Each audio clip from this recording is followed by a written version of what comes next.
something a little differently. Before we talk about the concert, we're going to go ahead and go into 7 Degrees of Depeche Mode. Here we go.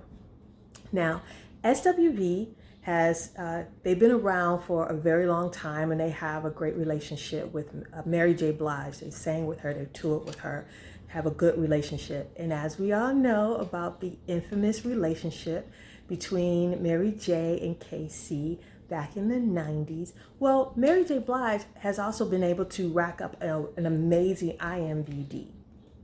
And one of her performances was on a little TV show called Entourage. And in that show, Entourage, there were the likes of Jeremy Piven and Kevin Dillon. Well, we all know Kevin Dillon's big brother is Matt Dillon. And Jeremy Piven also played in a movie called Singles. Well, Singles, you know, it had all the grunge bands, right? It was like the romantic movie with all the romantic grunge. I don't know how you say that, but romantic grunge movie of the 90s. And it had Soundgarden, it had Alice in Chains, it had Mother Love Bone, it had just a bunch of different, all the Seattle grunge bands at that time basically were in that movie, or their music was featured in that movie.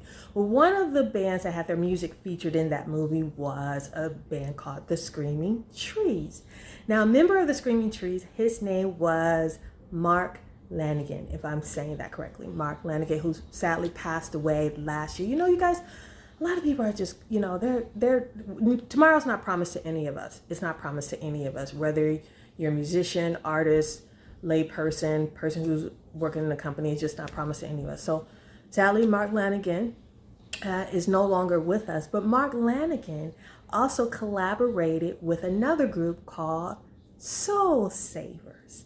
And as all devotees know, Soul Savers and Dave Gaunt have had an amazing relationship for a few years now. So there you go. That's our 7 Degrees of Depeche Mode, is how we connect SWV and Jodeci with Depeche Mode. All right.